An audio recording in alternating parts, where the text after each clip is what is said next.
10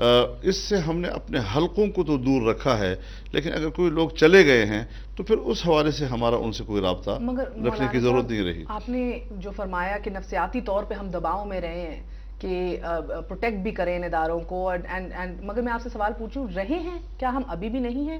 memo case کے اوپر تو ہم لوگوں نے اتنی بڑی تفتیش سٹارٹ کر دی، سپریم کورٹ میں ایشو چلا گیا، انٹرنیشنل ایشو بن گیا، مگر جدھر سوورنٹی آپ کی پامال ہوئی، جو 2 مئی کا واقعہ تھا، جدھر فیکٹس اور فگرز جے آئی ٹی کے پاس ہیں کہ 9 سال سے اسامہ بن لادن ادھر موجود تھا، 6 سال ایبٹ آباد میں وہ رائے، ہری پور میں رائے، سوات میں رائے، تو جے آئی ٹی کا یہ مینڈیٹ ہی نہیں ہے کہ پتہ کرے کہ یہ کوئی بھی اگر سرکاری یا ملٹری آفیشل جو تھا اس کی آگاہی میں تھی یہ نالج؟ ہم ابھی بھی ڈرتے ہیں ان سوالوں کو پوچھنے سے؟ نہیں، ڈرنے کی بات نہیں ہے، بات یہ ہے کہ جس چیز سے ہم وابستہ رہیں، جس کے بارے میں ہمیں معلومات ہوں، وہ ضرور کریں، لیکن ترجیحات ہوتی ہیں اور دیکھنا یہ ہوتا ہے کہ آپ نے کس پہلو پہ زیادہ کام کرنا ہے، کس پہلو پہ اپنی توانائی متوجہ کرنی ہے۔ بدقسمتی سے ہمارے ملک کے اندر ہماری اسٹیبلشمنٹ اتنی طاقتور رہی ہے کہ وہی اصل معیار ہیں اور انہوں نے ہی ترجیح طے کرنی ہوتی ہے کہ یہ مسئلہ اہم ہے اور یہ غیر اہم ہے۔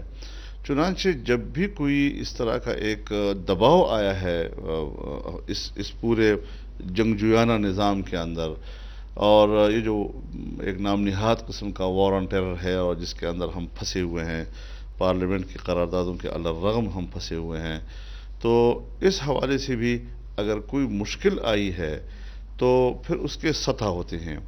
کبھی ایک سطح پر اگر آئی ایس آئی اس کا دفاع کر سکتی ہے تو اپنی سطح پہ اس کا دفاع کر لیتی ہے، کبھی ذرا اس سے اونچی سطح کی ایک مشکل آتی ہے تو فوج بطور ادارہ کے اس کا دفاع کر لیتی ہے۔ اسٹیبلشمنٹ ابھی بھی متحرک ہے ہمارے ملک میں؟ ظاہر ہے اس کے متحرک ہونے کا کبھی بھی انکار نہ کیا جائے اور نہ یہ سوال کرنے کی ضرورت ہے، لیکن پھر اس کے بعد ایک اتنا بڑا دباؤ آ جاتا ہے کہ آپ پبلک کے نوٹس سے ان کو باہر نہیں رکھ سکتے جی، تو وہاں ضرورت پڑ جاتی ہے کہ جی پوری قوم آئے، قوم ایک ہے، قوم فوج کے پشت پر ہے، پارلیمنٹ کو بلایا جائے، قراردادیں پاس کی جائیں، all parties conference prime minister بلائے اور تمام ملک کے سیاستدانوں کو اور عوامی نمائندوں کو انوالو کریں، تو یہ صرف اس دباؤ کو پیچھے دھکیلنے کی حد تک ہوتا ہے۔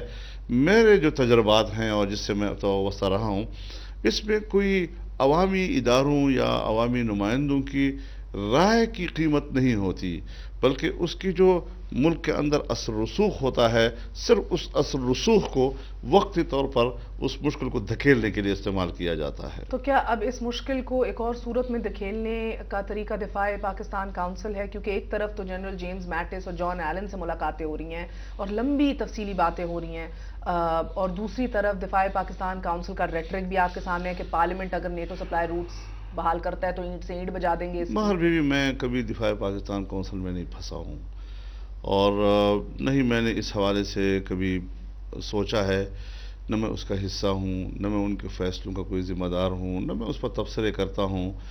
میری اپنی ایک پارٹی ہے اور الحمدللہ ایک عوامی قوت ہے اور ایک بہت بڑا عوامی ایک مثبت رسپانس جو اس جماعت کو ملتا ہے، میں اس حوالے سے باتیں کرتا ہوں۔ دوسرے لوگوں مگر کی کہا جاتا ہے دفاع پاکستان مجھے کاؤنسل، نہیں پتا اس کا کون ہے، کس نے بنایا ہے، کیوں بنا ہے، لیکن ہم اس کا حصہ نہیں ہیں۔ میں ہمیشہ ان کو دعا گو رہوں گا، بس اس سے زیادہ میں کچھ نہیں کہتا اس کے بارے میں۔ لہٰذا ایسی چیزیں جو میری نظر میں اہم نہ ہوں اور آپ اس کو اہم بنا کر میرے سامنے پیش کریں تو مجھے بھی ذرا کچھ جواب دینے میں شرمندگی محسوس ہوگی۔ کیونکہ ادھر تو چلیں پھر اہم نہیں ہے، یعنی کہ ادھر جو دھمکیاں دی جا رہی ہیں وہ بھی آپ کے نزدیک اہم نہیں ہوں گی، مگر آپ کا بھی کہنا تھا کہ اگر یہ جو پارلیمنٹ کے اندر پاک یو ایس ریلیشنز کے اوپر جو براڈ گائیڈ لائنز آئی ہیں اگر یہ اپوزیشن کو آن بورڈ لیے بغیر پاس کر دی گئیں تو یہ حکومت کی اونرشپ ہوگی، اس کی پارلیمنٹ کی نہیں ہوگی، اور پھر آپ نے یہ بھی کہا کہ ہم نے بھی چوڑیاں نہیں پہنی ہوئی، اگر کرو گے تو پھر ہم دیکھیں گے۔ اس سے آپ کی کیا مراد تھی؟ دیکھیے بات بنیادی یہ ہے کہ ہم حکومت سے بات کر رہے ہیں، ہمارا ابھی کوئی مخاطب نہیں ہے۔ ہم پارلیمنٹ کے اندر جب بات کرتے ہیں تو ہم گورنمنٹ سے بات کر رہے ہوتے ہیں، اور اس حوالے سے صرف آپ ایک دو جملوں پہ فوکس نہ کریں، آپ میرے ان دلائل کو بھی سامنے رکھیں کہ جن دلائل کی بنیاد پر میں نے نیٹو سپلائی لائن بحال کرنے کی جو خواہش ہے اس کو کس طرح رد کیا ہے۔ بات بنیادی یہ ہے کہ جس وقت ناٹو سپلائی لائن بند کی جاتی ہے، جس وقت شمسی ایئر بیس خالی کرایا جاتا ہے، تب تو نہ پارلیمنٹ سے پوچھا جاتا ہے، تب تو نہ اس کا کسی حکومت سے پوچھنے کی ضرورت ہوتی ہے، اور وہ فیصلے چونکہ مقبول ہوتے ہیں، پاپولر ہوتے ہیں، وہ خود ہی کر دیتے ہیں۔ جب ایک آپ نے غیر مقبول فیصلہ کرنا ہے تو پھر اس کا سارا وبال جو ہے وہ آپ پارلیمنٹ پہ ڈال دیں، آپ عوامی نمائندوں پہ ڈال دیں۔ تو اس صورتحال میں میں نے ان سے یہ کہا کہ 2 قراردادیں اس پارلیمنٹ نے متفقہ پاس کی ہیں۔ 2 آل پارٹیز کانفرنس جو پرائم منسٹر نے بلائی تھی، اس کے متفقہ اعلامیہ موجود ہیں، اس کو کہا جائے گا قومی موقف۔ اور اگر آج حکومتی بینچوں کی قوت کی بنیاد پر ایک قرارداد پاس کی جائے گی اور اس کا نام پارلیمنٹ کی قرارداد یا منظوری رکھا جائے گا، یہ تسلیم نہیں ہوگا۔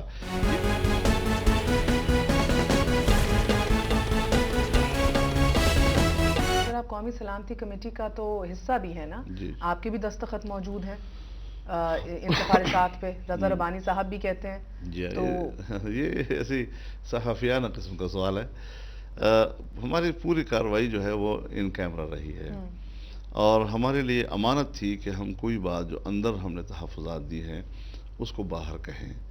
تو اس حوالے سے پارلیمان کا کام، کمیٹی کا کام، اس میں جو تعاون کا ایک جذبہ رہا ہے ہمارا کہ معاملہ چلتا رہے، اور پھر اس یقین دہانی کے بعد کہ چونکہ یہ پارلیمنٹ میں آئیں گی اور جن کی تحفظات ہیں، بہتر ہے کہ پارلیمنٹ میں اپنے تحفظات پیش کریں۔ اور آپ دیکھ رہے ہیں کہ پارلیمنٹ کا اس وقت کا اجلاس ان کیمرہ نہیں ہو رہا جی، اور اس پہ ہم اپنے تحفظات جو ہیں ان کی اجازت سے اور ایک کمٹمنٹ کے ساتھ کہ ٹھیک ہے ہم نے کمیٹی کے معاملات میں کوئی تو ایک جیسے آپ سمجھتے ہیں جی کہ ایک ڈرافٹ تیار ہوا ہے، ایک جس طرح ایک کام کا ایک نقشہ پیش کیا جاتا ہے، اس میں کچھ چیزیں سے آپ کا اتفاق ہے، کچھ سے نہیں، لیکن کمیٹی میں ہم نے راستہ روک کر کے بھی یہ نہیں روکنا چاہیے، پارلیمنٹ میں آ جانی چاہیے، اور پھر پارلیمنٹ میں ہم بات کریں تو ہمارے لیے دروازے کھلے جو ہیں۔ یہ سفارشات ہیں ان میں تو 2 ٹوک یہ کہا گیا ہے کہ نیٹو روٹس جو ہیں وہ بحال ہونی چاہیے اگر اپولوجی یعنی کہ معافی آ جائے امریکہ کی طرف سے۔ دوسری بات کہ آپ جو آپ کے ٹرمز آف اگریمنٹ ہیں ان کو پھر سے سر نو ان کا تعین کریں کہ ہم کون سی روٹس ہوئیں گی، پیسوں کے حوالے سے کیا ریلویز اس کو اوور لک کرے گا، یو نو آل دیٹ، آپ ادھر موجود تھے تو اس پر میں بات کرنا چاہوں گا جی۔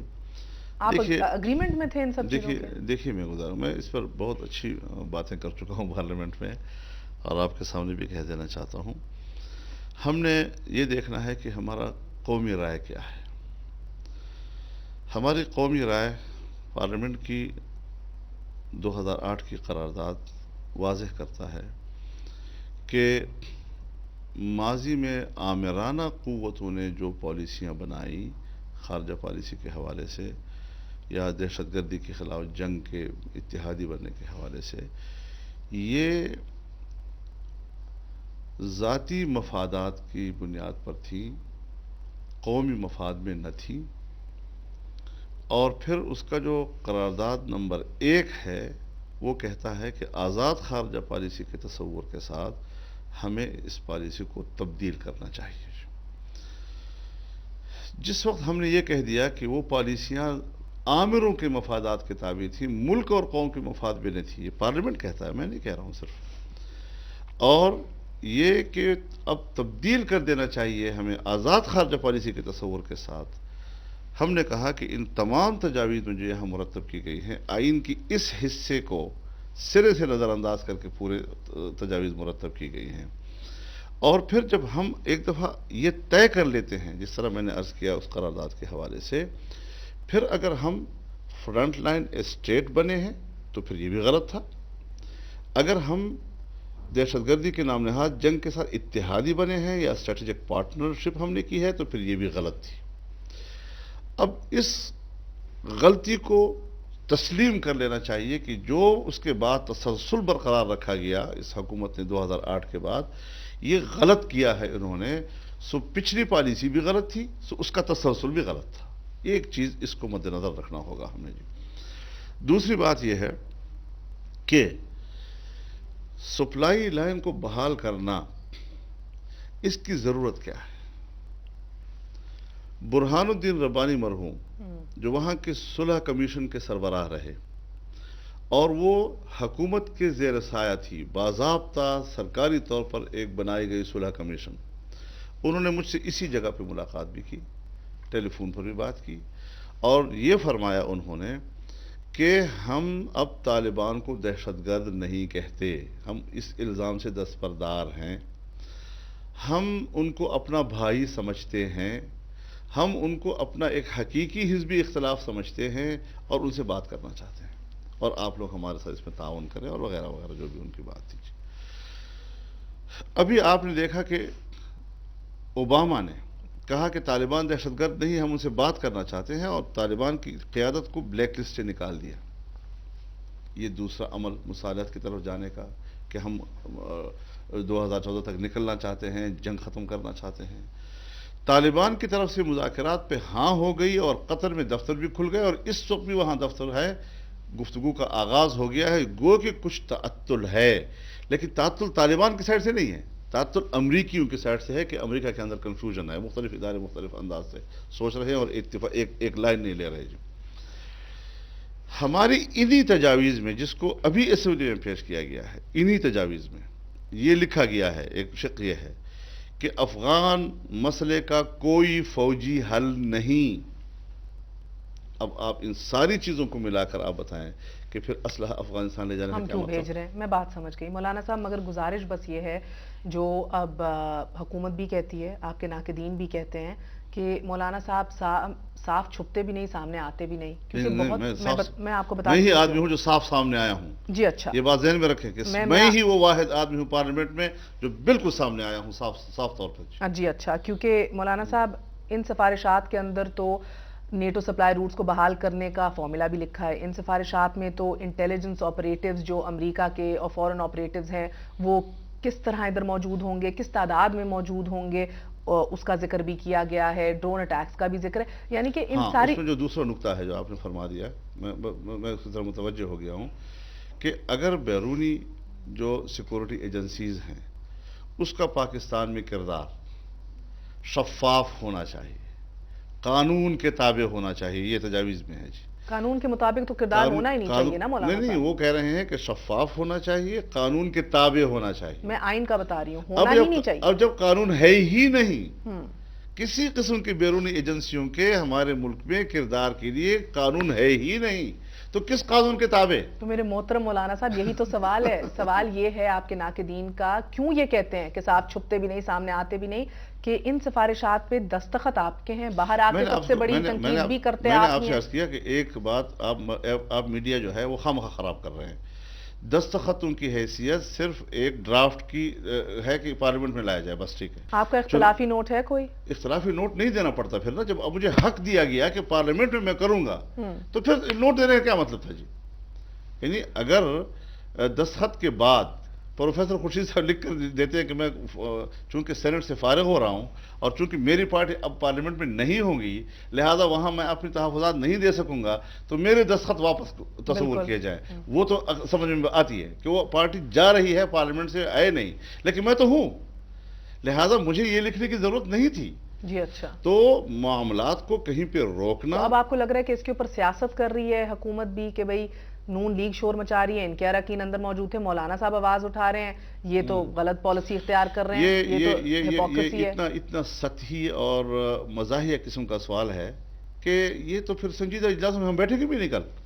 اس کا تو معنی ہے کہ ہمیں کہا جا رہا ہے کہ آئندہ کے لیے آپ لوگ سنجیدہ اجلاسوں میں آنے کی ضرورت نہیں ہے، اور قومی معاملات پر ہم خود بہتر سوچتے ہیں، آپ ہمارے ساتھ تعاون ہی نہ کریں، ہم کی ضرورت ہی نہیں ہے۔ آپ نے گزرے ہوئے ہفتے میں ایک عشائیہ بھی کیا اپنے گھر میں، اپوزیشن جماعتوں سب کو دعوت بھی دی، اس سے پہلے بھی آپ کافی جدوجہد کر رہے تھے کہ اپوزیشن کو متحد کریں، اکٹھا کریں، میاں صاحب سے بھی آپ کی بات ہوئی، کیا طے پایا گیا؟ اب اپوزیشن نے، بیکاز مسلم لیگ نون کا یہ کہنا ہے ہماری اطلاعات کے مطابق کہ ہم لوگ اس کو پاس نہیں ہونے دیں گے نو میٹر واٹ، کیا آپ بھی، کیا یہی طے پایا گیا تھا اندر؟ بالکل یہی طے ہے، اور میں نے پارلیمنٹ میں بڑی وضاحت کے ساتھ کہہ دیا ہے، میں نے 25 مارچ کو پشاور کے بہت بڑے جلسے عام میں لاکھوں انسانوں کے سامنے اس کا اعلان کیا کہ یہ حکومت کا ایک طرفہ فیصلہ ہوگا، اس کو قومی موقف تسلیم نہیں کیا جائے گا۔ آپ تو پارلیمنٹ کی یہ بات بتا رہے ہیں نا، جو فوجی سائیڈ لائنز پہ مل رہے ہیں ان کی بات کیا کرتے ہیں آپ؟ ان کا کیا کہیں گے؟ وہ چونکہ آپ کی اس ملاقات کے بعد پرائم منسٹر ہاؤس میں ایک بریفنگ دی جا نہیں رہی ہے، نہیں، میں اس میں پتہ چلے جی گا کہ نہیں، ان کی مگر رائے میں کہہ کیا رہی ہوں ہے۔ ابھی ہمارے ملنے سے پہلے پچھلے 24 گھنٹے میں 48 گھنٹے میں بھی کچھ اہم ملاقاتیں ہوئی ہیں۔ ہاں، جو وہ امریکی جنرل آئے ہیں اور یہاں ملاقاتیں ہوئی تو جب ہیں، پارلیمنٹ نے کچھ تو فیصلہ ہی نہیں کیا تو وہ ملاقاتیں کیوں جاری رہیں اتنے گھنٹوں کے یہ لیے؟ سب وہ سوالیہ نشانات ہیں پارلیمنٹ کی خود مختاری، پارلیمنٹ کی بالادستی کے حوالے سے، کہ کیا صرف پارلیمنٹ اسی لیے ہے کہ پس پردہ جو ہے تو دنیا کے ساتھ معاملات طے کر لیے جائیں؟ پارلیمنٹ کہے گی کہ نئے شرائط پر بات ہو، زبانی معاہدات کو دوبارہ جو ہے اس کی تجدید ہونی چاہیے اور ان کو تحریر میں لانا چاہیے، اور 3 مہینے کے اندر، ورنہ پھر سب کچھ۔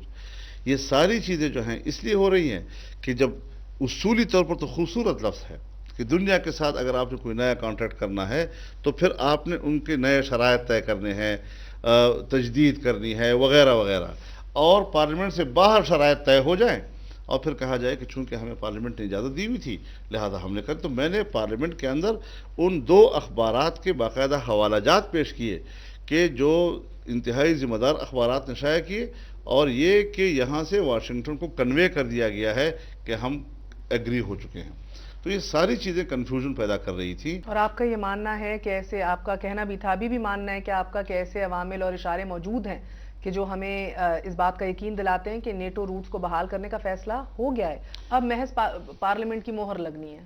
یہ ہمیں اطلاعات ہوئی تھی۔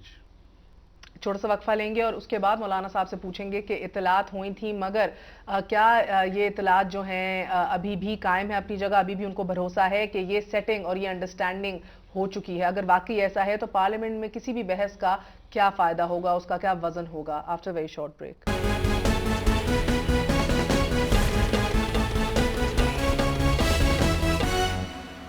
واپس آنے کا شکریہ۔ مولانا صاحب کا کہنا ہے کہ ملک میں جو ہے وہ سیکولر قوتوں کو ترجیح دی جا رہی ہے اور ادھر مغرب کا نظام مسلط کرنے کی کوشش کی جا رہی ہے۔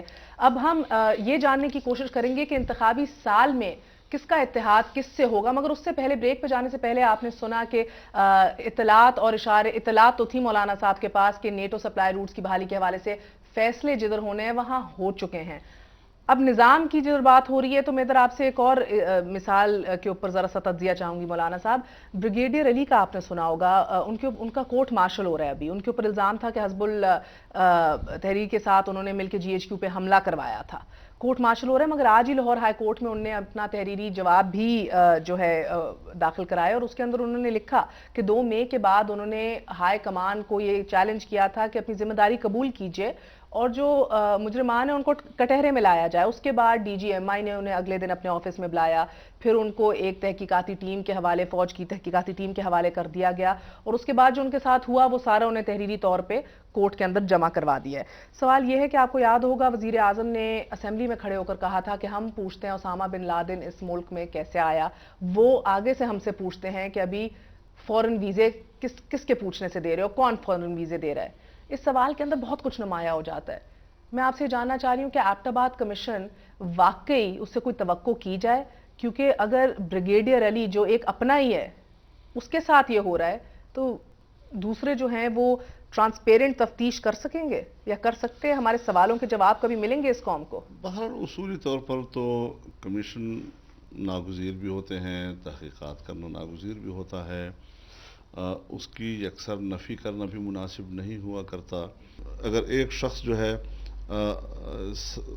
اس کا پیچھا ساری دنیا کر رہی ہے، اور صاحب ہم سے تو اب ایک چونٹی بھی نہیں چھپ سکتی، اور ہم تو زمین کے اندر سے جو ہے اگر کوئی چھپتا ہے تو چونٹی بھی کو بھی ہم باہر نکال کے رکھ سکتے ہیں۔ تورا بورا کو اڑا کر رکھ دیا انہوں نے، اور پورے افغانستان پر بمباریاں، ایک ایک گاؤں کی تلاشیاں، اور جو کچھ ان کے پاس وسائل تھے اور قوت استعمال کرتے رہے، لیکن سمجھ میں نہیں آتا کہ 9 سال 10 سال تک اتنی بڑے ہجوم کے ساتھ ایک شخص اس خطے میں پھر رہا ہے۔ میرا سوال یہ ہے کہ مولانا صاحب، یعنی کہ آج بھی اس ملک میں سوال پوچھنا بہت بھاری پڑتا ہے، اس میں تو کوئی شک نہیں ہے، جواب دینا اس سے مشکل ہو جاتا ہے۔ جناب بالکل، اور آپ نے تو بڑا سٹینڈ بھی لیا ہوا ہے آج کل، مگر اسی حوالے سے میں یہ جاننا چاہوں گی، اس پہ پارلیمنٹ کے اندر لاپتہ افراد کا بھی کیس ہے۔ دیکھیے میں بتاتا ہوں جی، دہشت گردی القاعدہ کے حوالے سے تو اس کا جو ہائیسٹ ٹارگٹ تھا وہ انہیں اچیو کر لیا جی. ملا عمر کو اور ان کی جو رفقا ہیں ان کو بلیک لسٹ سے نکال دیا، وہ دہشت گردی نہیں ہے. اب جنگ کس لیے ہو رہی ہے؟ اسلحہ کس لیے لے جائے نہیں گا؟ جناب، میں بات سمجھتی ہوں، میں تو کہہ رہی ہوں اپنے گریبان میں ہم پہلے جھانک لیں نا.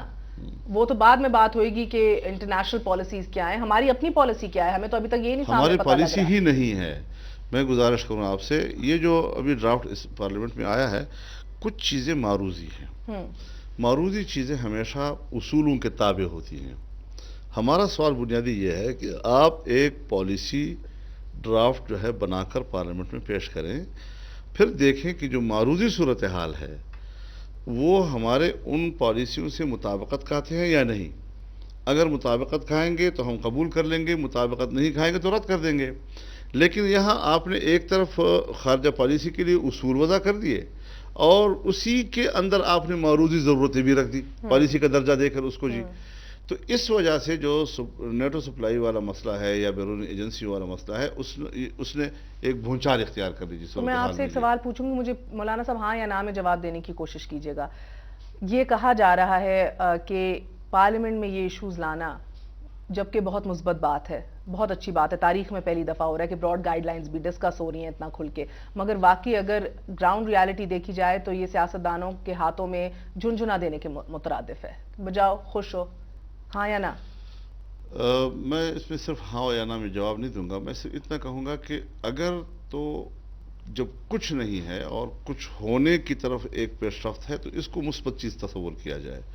لیکن خارجہ پالیسی کچھ اصولوں کا نام ہوتا ہے، کچھ ملکی مفادات کے حوالے سے ہم نے کچھ واضح اصول طے کرنے ہوتے ہیں.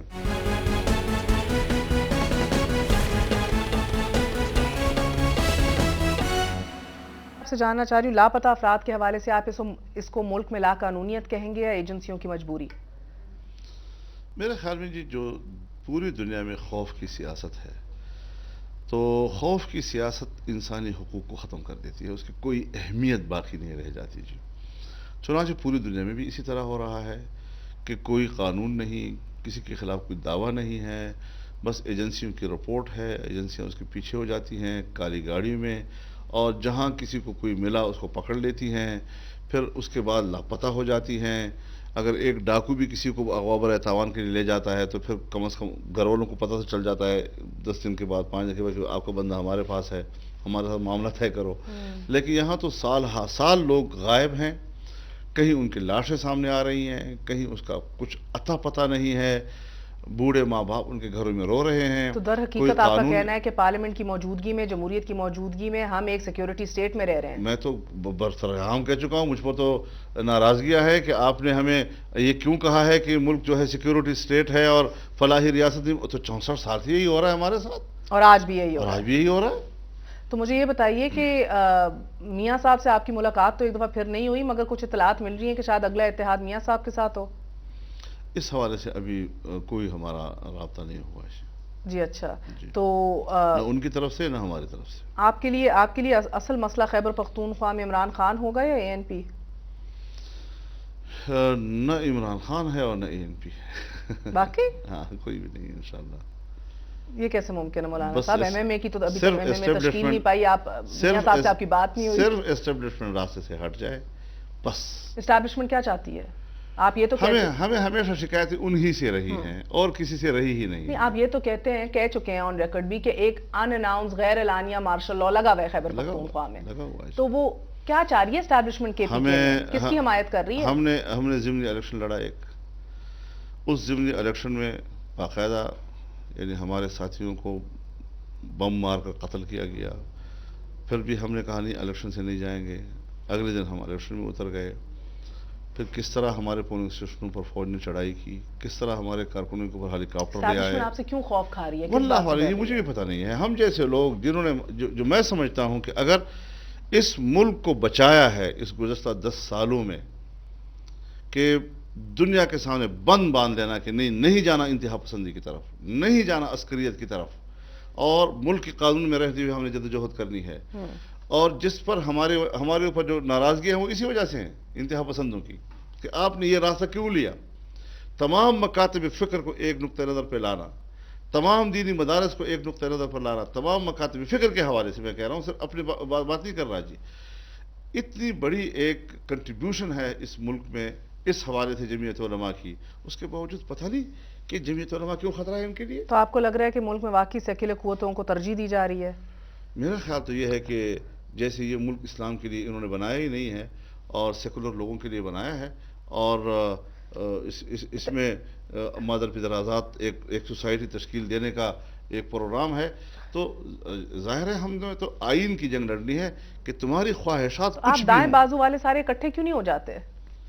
ہم دائیں بازو والے اکٹھے ہیں، ہمارا کوئی جھگڑا نہیں ہے آپس میں، اس نقطۂ نظر پر کوئی اختلاف نہیں ہے، ہمارا آئین ہے، قرارداد مقاصد ہے، اسلام پاکستان کا مملکتی مذہب ہے، تمام قانون قرآن و سنت کے مطابق ہونے چاہیے، کوئی قانون قرآن و سنت کے نفی نہیں ہونی ووٹ کیوں چاہیے۔ نہیں پڑتے اس اسلامی آئیڈیالوجی نظر کو؟ میں نے کہا نا کہ اسٹیبلشمنٹ راستے سے ہٹ جائے پھر ووٹ دیکھتے ہیں پڑھتے ہیں یا نہیں پڑھتے۔ ایم ایم اے کی تشکیل میں بھی سب سے بڑی رکاوٹ اسٹیبلشمنٹ ہی بنی ہوئی ہے کیا؟ آپ خود بھی تو نہیں طے ایک دفعہ راستے سے ہٹی، پبلک نے ہمیں رسپانس دیا۔ ایم ایم اے پاکستان کی کی تشکیل تاریخ میں میں ابھی سب سے بڑی رکاوٹ کیا ہے؟ اگر میں اس پر بحث کروں، میں آپ کو ایک بات واضح طور پر کہتا ہوں، ہم 2 سال سے 2.5 سال سے بلکہ اس کوشش میں ہے کہ متحدہ مجلس عمل وجود میں آ جائے، اور ہم نے در در کھٹکھٹایا ہے، لیکن اب تک وہ مقصد حاصل نہیں ہو رہا۔ کیوں؟ جی ہاں، یہ کیوں تو فطری طور پر سامنے آئے گا۔ اب اس حوالے سے جتنا جتنا تاخیر ہوتا جائے گا اتنا اتنا ایم ایم مشکل اے کی ہوتا جائے گا۔ اہمیت کم ہوتی جائے گی، لیکن کوئی ایک ایسی شخصیت ہے مولانا ایک چیز صاحب؟ میں بتا دوں آپ کو جی، ایک چیز میں بتا دوں، جو آپ سوال کرنا چاہتے ہیں اس کا جواب دینا چاہتا ہوں، کہ جو لوگ مذہبی دنیا میں ایم ایم اے کے خواہش مند تھے، دینی قوتوں کی وحدت کے خواہش مند تھے، اس پر 100% آشکارا ہو چکا ہے کہ جمعیت علماء اس وحدت کی دائی ہے، اس میں رکاوٹ کوئی اور قوتیں ہیں۔ اس وجہ سے مذہبی دنیا جو اتحاد کی خواہش مند تھی وہ براہ راست جمعیت کی طرف بڑھ رہی ہے، براہ راست جمعیت کی طرف بڑھ رہی ہے، اور اب شاید اس پورے مذہبی طبقے کی تنہا نمائندگی کی صلاحیت جمعیت علماء کو حاصل ہو جائے۔ چلیں یہ تو وقت ہی بتائے گا، انشاءاللہ۔ مگر یعنی کہ آپ کو بھی یہ لگ رہا ہے کہ ایم ایم اے کی تشکیل ہونے نہیں والی نئے انتخابات سے پہلے؟ اگر نہیں بھی ہوگی تب بھی متبادل پشتونخوا میں اور بلوچستان میں جمعیت علماء ہی ہوگا۔ کون سی ایک ایسی شخصیت ہے کہ جو رکاوٹ ثابت ہو رہی ہے؟ چونکہ ہم رابطوں میں ہیں اور ہم نے رابطے نہیں توڑے سراج الحق ہیں۔ صاحب سے آپ مطمئن ہیں؟ میں سب کی بات نہیں کر رہا، میں جماعت اسلامی کی بات کر رہا ہوں۔ جماعت اسلامی جو ہے وہ مسلسل رکاوٹ رہی ہے اور بن رہی ہے اور بنی ہوئی ہے، اور ایسے شرائط بھی تکے پیش کرتی ہے کہ جس کو قبول کرنا کیا چمٹے سے پکڑنا بھی مشکل ہو جاتا ہے جی۔ تو جس کی وجہ سے ہم واضح طور پر یعنی اب برداشت کیے ہوئے ہیں، رکے ہوئے ہیں کہ کسی وقت اگر ان کے ذہن میں آ جائے کہ یہ امت مسلمہ کی ضرورت ہے، یہ دین کا درد رکھنے والوں کی آرزو ہے، اور سیٹوں کی خواہش پیچھے کر دیں اور وہ اصول اور نظریے کی جو آرزو ہے اس کو آگے رکھ کر ہم ایک وحدت لے آئیں تو ووٹ ثانی ہو جاتا ہے جی۔ آخری سوال ہے آپ سے مولانا صاحب، آپ کے خون کا پیاسا کون ہے؟ کیوں آپ پہ مسلسل اٹیکس ہو رہے ہیں اور پھر زیادہ تھریٹس جو ہیں وہ ایک شدت اختیار کرتے ہیں؟ ہاں، یہی ہے کہ اگر ہم نے اس ملک میں آئین اور قانون کی پیروی کرنی ہے جو ہمارے بزرگوں نے طے کیا، اگر میرے بزرگوں نے آئین کو بنایا، اگر میرے بزرگوں نے انتخابی سیاست کو اپنایا، اگر میرے بزرگوں نے جمہوریت کا راستہ ہمیں دیا، وہ اتنے بڑے اکابر علماء تھے اور قرآن و حدیث کے اتنے بڑے رہبر تھے کہ ان کی رائے کے بعد کون ہوتا ہے جو ہمیں کوئی دوسرا راستہ بتاتا ہے جی۔ اس حوالے سے جب تک ہم مناسب سمجھتے ہیں کہ یہ راستہ ہمارے ملک میں ہمارے جدوجہد کا کھلا ہے، اس میں کوئی بندش آپ نہیں تو ہے۔ اسلام کی بات کرتے ہیں تو پھر ہم دیکھتے ہیں کہ یہ اسلامی ایلیمنٹس ہی کیوں آپ کو اٹیک کرتے میں ہیں؟ عرض کر رہا ہوں تو وہ جو انتہا پسندی ہے وہ صرف اسلامی میں نہیں ہے۔ میں آپ کو ایک بات بتا دوں کہ اگر پشتونخوا میں، جس کو طالبان کہتے ہیں یا طالبان کی عسکریت پسند کہتے ہیں، وہاں جائیں تو وہ جمہوریت کو گالیاں دے رہے ہیں۔ آپ بلوچستان میں جائیں تو جو قوم پرست پہاڑوں میں چلے گئے ہیں بندوق اٹھانے والے، وہ جمہوریت کو گالیاں دے رہے ہیں۔ لہٰذا عوام میں جو نعرہ مقبولیت اختیار نہیں کرتا